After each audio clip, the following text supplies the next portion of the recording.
रवा लोग के मन हुई। ठीक है, ठीक। आजकल के लड़का सबके हुआ अपना अपना लिए मांगा था। कैसे मांगा था? महामाई से। सावन चली तो भोले बाबा और नवरात्र चली तो महामाई।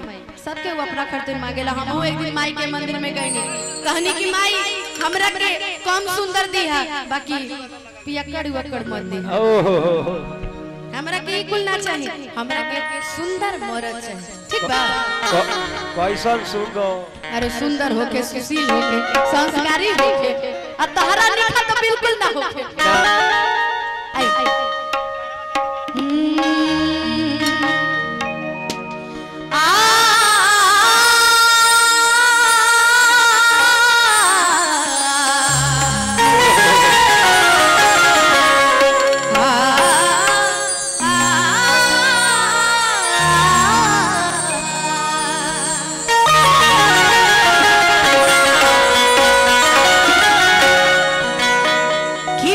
ज्योति से नूर मिलता है,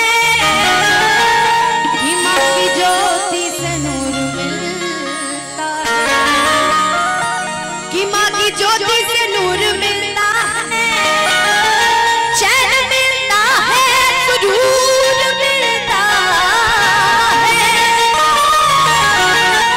कि जो भी आता है मैया जी तेरे दर पे कुछ ना कुछ तो जरूर मिलता है।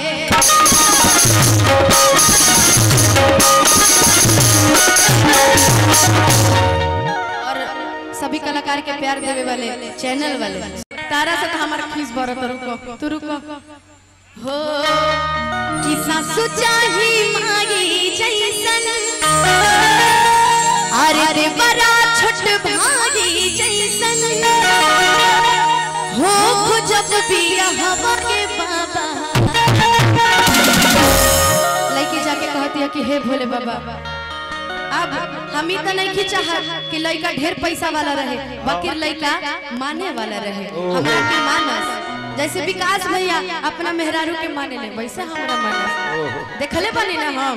आ जैसे सोनू भैया खेसारी भैया के माने लो, सभी माने रहुओ को वहां से कम ना माने जानता रहो ना कि हो जब बिया हवाए बाबा।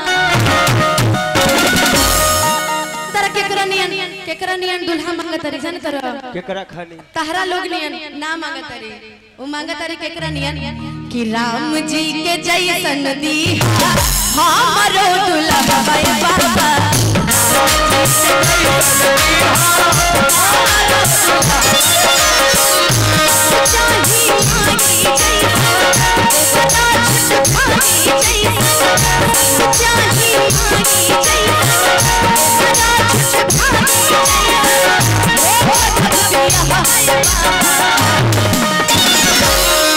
बाकी अगर लड़के राम नियन दुल्हा, लड़की अगर राम नियन दुल्हा मांगत रही तो लड़के के करा नियन दुल्हन चाहत रहे।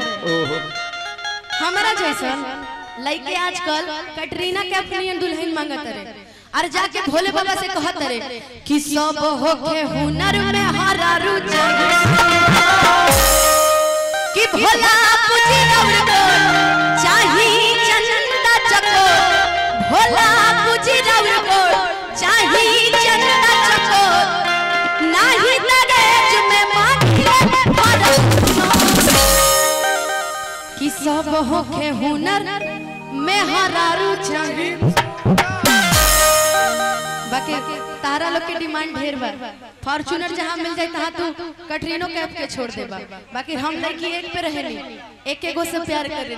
काहे से कि राम जी के जैसन दी हमरो दुल्हा बाबा।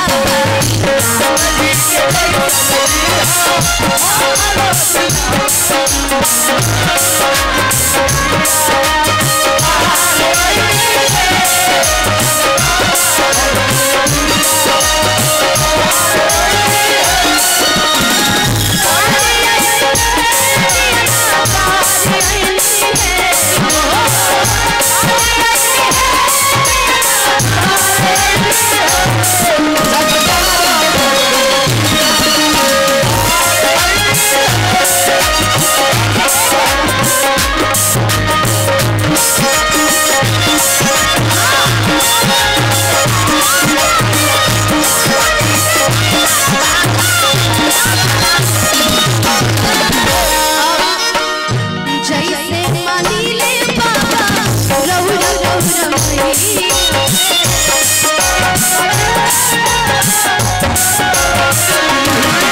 बाबा जैसे रोवा गौरा जी के माने अच्छा जिंदगी में इश्क मोहब्बत प्यार एक कुल जौन चीज होला तौन एक तरफा होला बाकी जौन दोनों तरफ से हो जाऊ हो मरद मेहरारू के इंसान जिंदगी में प्यार कर ले बाकी मेहरारू की जगह जीवन में बाकी मेहरारू की जगह जीवन में केहू नहीं खेले सकता सही बात है ना सही बात बा जैसे मानी ले बाबा रहु रमई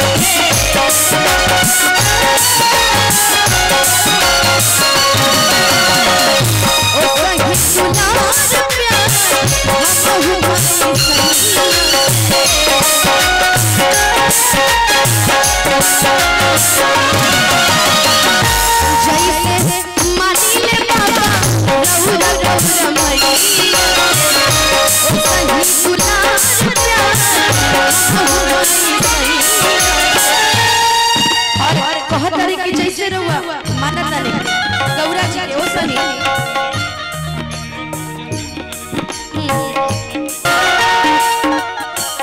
बरदी हाय सन हो जानतन रहुआ के हम काहेला मेंशन कोनी काहे से कि देखिला रहुआ हरदम मुस्कुराते रहेला चाहे ई हो के चाहे भैया हो रहुआ हमेशा मुस्कुराते रहे हमरो के मुस्कुराए वाला दूल्हा चाहे ई नहीं की ई चल गइल बड़े बरदी हाय सन हो बरदी हाय सन हो जिंदगी हवाया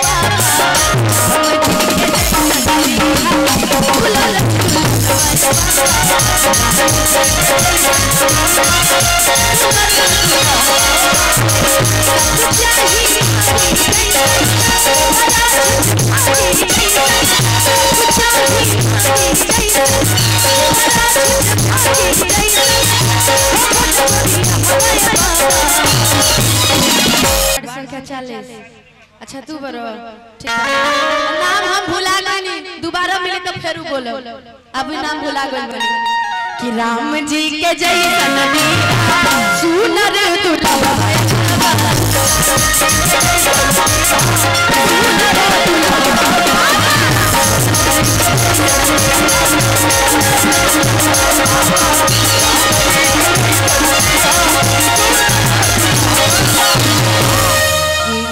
सोनू भैया नदिया अरे केहू के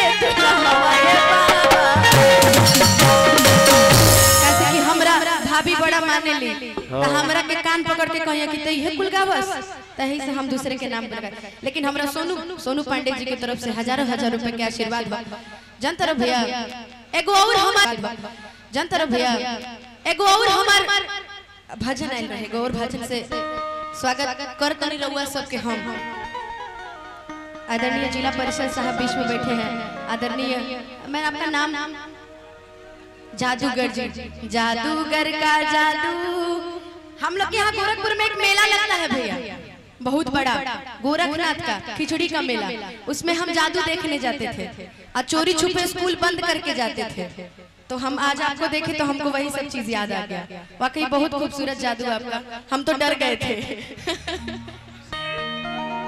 एक और भजन गाई ओकरा भजन रवा लोग के डिमांड हो कि संडे के सुना हमर